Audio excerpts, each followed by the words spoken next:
성도님들 안녕하십니까? 오늘 함께 묵상할 말씀은 사무엘하 15장입니다. 사무엘하 15장부터 19장까지는 압살롬의 반란과 그에 따른 민족적 혼란, 그리고 불행을 기록하고 있습니다. 압살롬의 반란은 암논의 악행 때문에 일어났고, 암논이 그런 대담한 죄를 저지를 수 있었던 것은 아버지 다윗의 범죄를 알았기 때문에 생긴 일이었습니다. 다윗도 자기의 죄 때문에 암논을 과감하게 징계하지 못했습니다. 우리는 다윗 한 사람의 범죄가 그 개인은 물론이요, 민족 전체에 어떤 불행을 초래하는지를 보면서 놀라게 됩니다.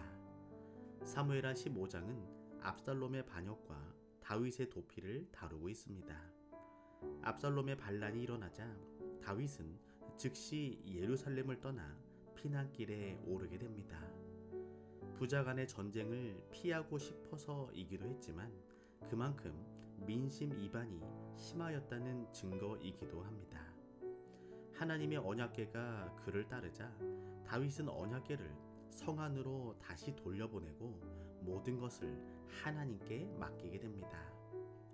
제사장 사독과 아비아달도 성 안으로 돌려보냅니다.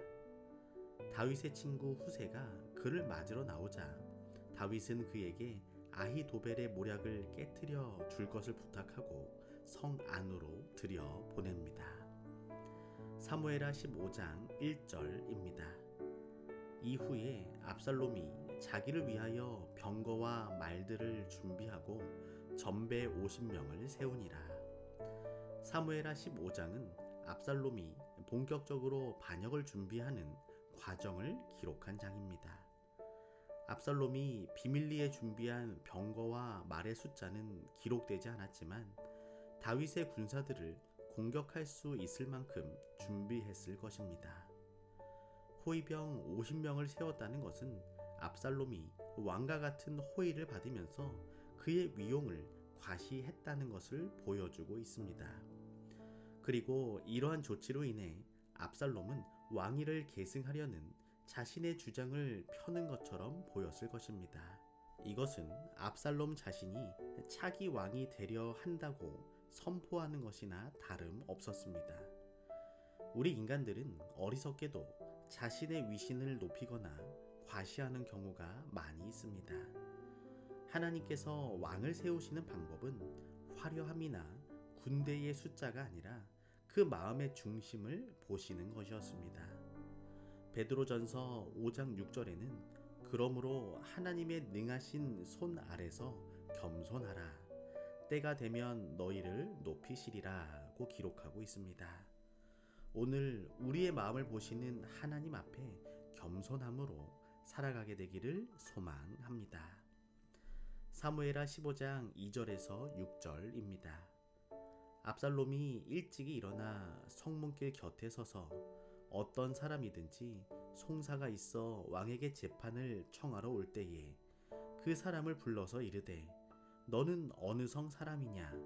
그 사람의 대답이 종은 이스라엘 아무 지파에 속하였나이다 하면 압살롬이 저에게 이르기를 내 일이 옳고 바르다마는 내 송사들을 사람을 왕께서 세우지 아니하셨다 하고 또 이르기를 내가 이 땅에서 재판관이 되고 누구든지 송사나 재판할 일이 있으면 내게로 오는 자에게 내가 공의 베풀기를 원하노라 하고 사람이 가까이 와서 절하려 하면 압살롬이 손을 펴서 그 사람을 붙들고 입을 맞추니 무릇 이스라엘 무리 중에 왕께 재판을 청하러 오는 자들에게 압살롬의 행함이 이 같아서 이스라엘 사람의 마음을 도적하니라. 압살롬은 민심을 자기 편으로 돌리기 위하여 어떠한 행동을 했을까요? 압살롬이 한 일은 정치가들이 민심을 얻기 위하여 하는 전형적인 수법이었습니다. 즉 현실에 불만을 일으킨 다음 자기가 그 문제를 해결해 줄 수 있다고 선전하는 것이었습니다. 첫 번째로 너는 어느 지파 사람이냐? 개인적인 관심과 친절을 보여 친구 같은 친밀한 감정을 일으키기 위한 전술이었습니다. 둘째로 내 일이 옳고 바르다마는 소송하는 사람의 마음에 드는 유리한 판결을 하여 그 사람들의 환심을 사고 기대를 갖게 하기 위한 전술이었습니다.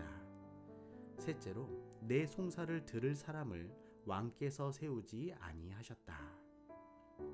현실에 불만을 일으켜 자기에게 의지하게 하기 위한 전술이었습니다.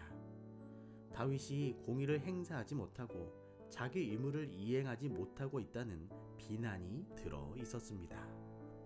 넷째로 내가 이 땅에서 재판관이 된다면, 자신이 만일 왕이 된다면 이런 억울한 일은 없을 것이라는 것을 암시하므로 무능한 현 체제를 비판하고 자기에 대한 기대를 고조시키기 위한 전술이었습니다.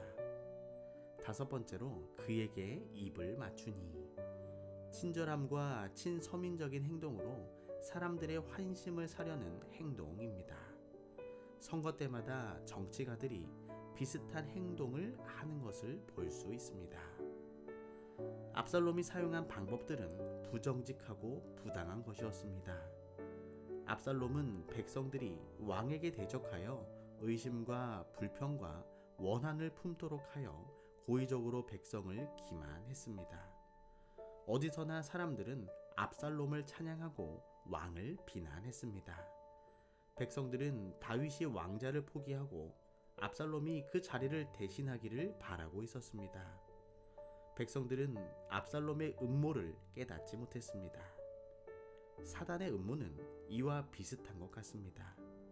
우리도 모르는 사이에 하나님을 원망하고 교회를 비난할 때가 있습니다. 우리가 매일 하나님의 소리, 즉 말씀에 집중한다면 이러한 사단의 유혹과 음모에 빠지지 않을 것입니다. 오늘도 세상과 사단의 유혹에 맞서 승리하는 삶이 되기를 소망합니다.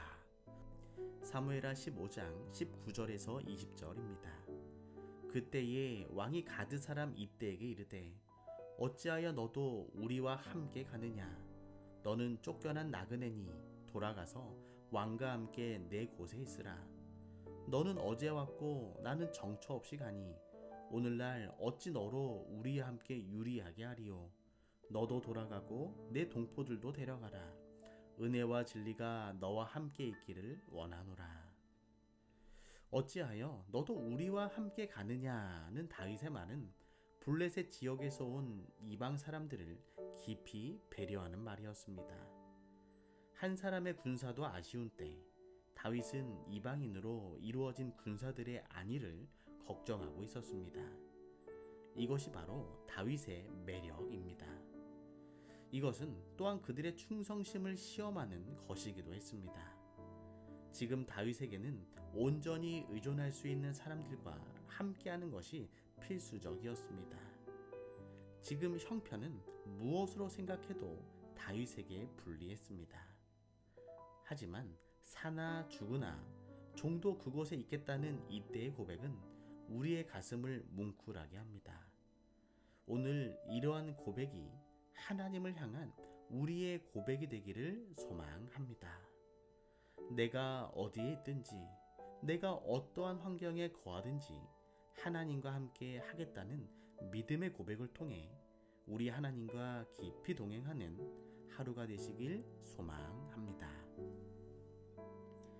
오늘은 박경자 집사님을 위하여 기도합니다. 사랑의 하나님, 다윗을 기름 부으신 하나님께서 오늘 박경자 집사님과 함께하여 주시고 기쁠 때나 힘들 때나 하나님을 향한 충성의 마음으로 하나님을 섬기는 복된 삶을 살게 하여 주시옵소서. 김래연 모든 가족들의 삶 속에 모든 것을 하나님께 맡기는 절대 신앙을 갖게 하여 주시고 하늘의 넉넉한 은혜와 은총을 경험케 하여 주시옵소서. 사랑의 예수님의 이름으로 기도합니다.